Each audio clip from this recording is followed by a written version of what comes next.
Welcome to this week's video. This week we are diving into another topic, and as you can see on your screen, this week's topic is intentional grounding. Intentional grounding is one of those topics that's kind of a source of consternation for many high school officials, as we'll get into here in a minute, because it's a lot about judgment. You use your judgment. Again, the rule is somewhat vague on this, calls for a lot of just, make your own judgment about whether you think the quarterback was doing in this situation. There are guidelines and there's sort of philosophies that we can kind of ground ourselves around, but for the most part, it is a judgment call. So let's start with looking at the rule. This is found in 752D and E. It says that a pass intentionally thrown into an area not occupied by an eligible offensive receiver. And E says a pass intentionally thrown incomplete to save loss of yardage or to conserve time. And this is all the guidance we are given in this rule, as as pertains to intentional grounding. So it is up to the judgment of the referee, the wings, and sometimes the deeps as to whether or not it is intentional grounding. Now, from a mechanical standpoint, how intentional grounding would go: pass is thrown incomplete. The referee should make a mental note of where the pass was thrown from, because if there is intentional grounding, we're going to go back to that spot. But it is the wing or the deep, sometimes both together, they see there's an incomplete pass, and they should immediately start looking for eligible receivers. If there's not an eligible receiver in the area, then they will come to the referee, tell the referee, hey, I don't have an eligible receiver in this area. Referee would then drop his flag at the spot that the pass was thrown from. Or if the referee just deems in his judgment that the ball was thrown just to conserve time conserve time or yardage, he can just go ahead and drop his flag. We have a video to demonstrate that. But typically this is a crew call. It is in conjunction between, again, the wing and the referee, or sometimes the deep and the wing kind of come together and talk about it. If you are deeper a wing and the pass is incomplete and there's a receiver in the area, even if they're kind of far away, sometimes, use a good point reference, that deeper wing will point to that receiver just to kind of say, hey, he's in the area. There is no defined definition what in the area is. General rule of thumb, about a 10-yard radius. You might can broaden that out to 12. But just general rule of thumb, 10-yard radius. That's generally what we kind of like to do. But again, it is purely a judgment call. It's also important to note what is not intentional grounding.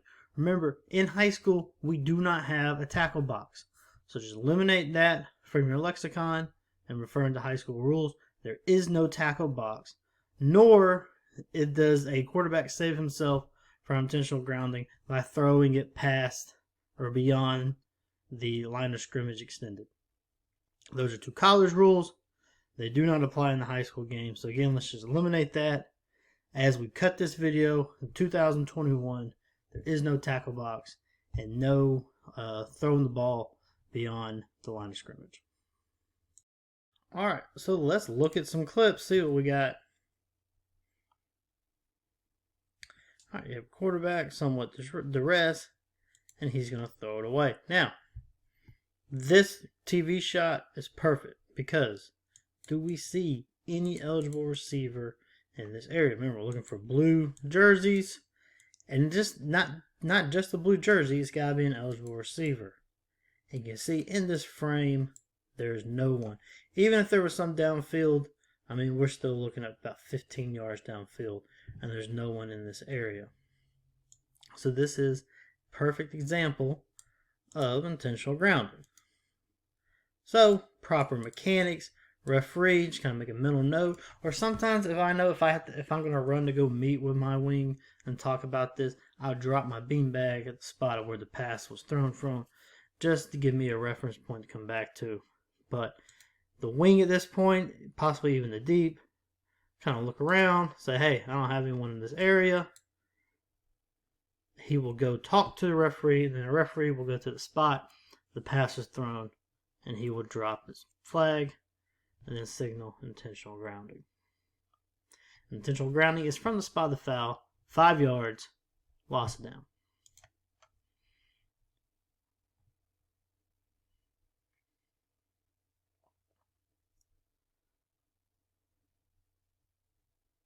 Again, quarterback is on the run, and he's just going to lop it. Now, this is where the hardest part of this judgment comes in that we have a ball thrown way out of bounds, but now, do you consider these eligible receivers in the area? And I would say yes. And that kind of is the guidance we're given. This is considered in the area because you have to remember we are talking about high school quarterbacks. We're not talking about college quarterbacks. We're not talking about NFL quarterbacks. We're talking about high school quarterbacks. The accuracy is not what we see on TV every day. It's not kind of what we're used to. We have to give some benefit of the doubt. We have to give some leniency. So in this situation, we would give it. And of course, he's on the run. He's being pursued. This is not intentional grounding. This is not what we're looking for. You see 2 players right there. We would consider them in the area. This really comes into play when you have a quarterback who is, quote, in the grasp of a defender. Then you really give a lot of leniency in that regard.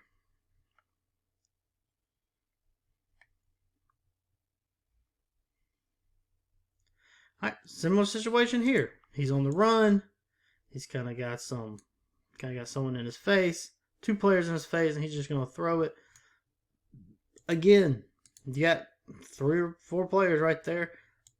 To consider this in the area, and you can see the deep is doing a good job of pointing to a receiver that he has in the area. Of course, here you can pick your receiver, but we would consider this in the area. You can see again, deep doing a good job pointing to a receiver and say, I got one right there. Again, like I said, these are high school quarterbacks. We can't expect them. We have to give some leniency here.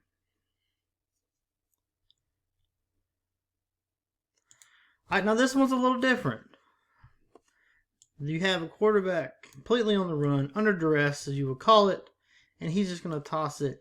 And the nearest receiver, eligible receiver, is right there. He does not count because he is not an eligible offensive receiver. He's a lineman.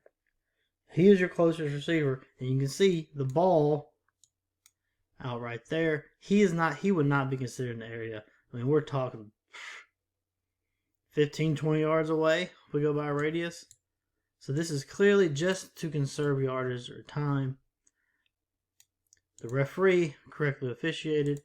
He would come to the white hat and see the white hat come into view. The white hat make a mental note of where the ball came out, and see the white hat maybe kind of come to the spot as well. Make a mental note where the ball was thrown from. Wing, deep even, can say, hey, I got no one in the area. And we would drop the flag right there.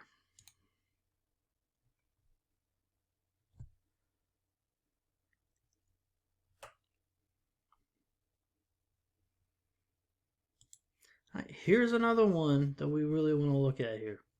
So this is one of those where we're talking about a quarterback in the grasp.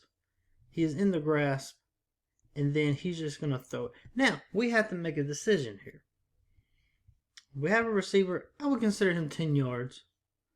But you have to make the judgment. Referee needs to make the judgment on this. What is this quarterback trying to do? Is he trying to make a legitimate effort to get it to this receiver, or is he just throwing it away? And in this situation, this play, I think it's pretty obvious that the quarterback is just trying to get rid of the ball and dump the ball. In fact, he may have a coach right here yelling at him, dump it, because we all know a lot of our coaches think there is a tackle box, or really you hear tackle box all the time. That's just not the case in high school. So this situation where do we have a receiver within 10 yards? Kinda, yeah, sorta. But it's obvious that this is just an attempt to dump this ball and conserve yardage and time. It's correctly officiated. And this is one referee, if you're looking at this and you think he's just trying to dump that ball, you can skip the conversation with the wing. Maybe you go to the wing anyway and say, hey, I have intentional grounding. He's just trying to dump it. You can still have that conversation. But I think this is one of the situations where it's obvious that this is just an attempt to just ditch it. Alright, last one we're going to look at, and this is another kind of quirky one as well.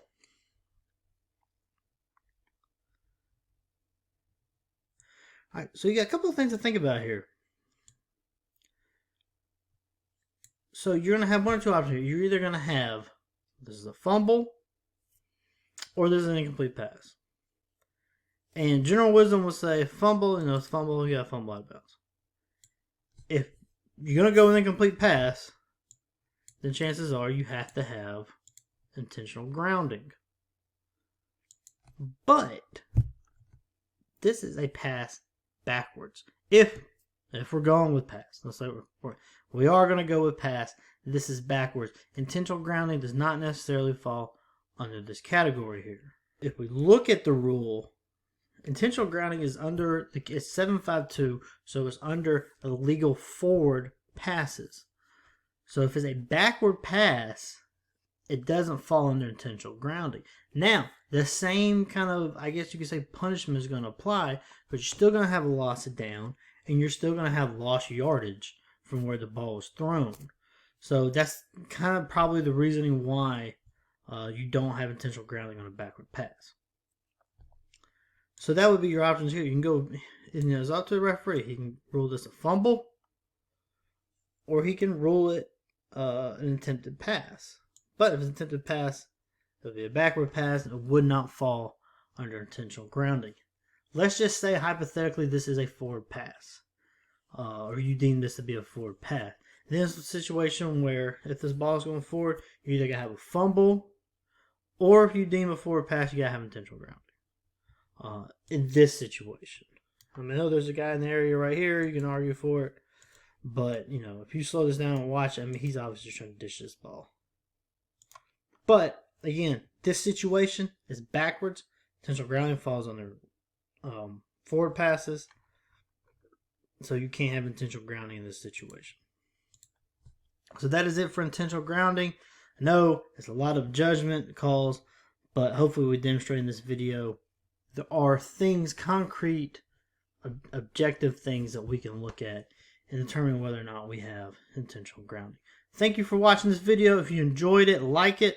If you did enjoy it, other button works too. Please subscribe, and we will see you next week.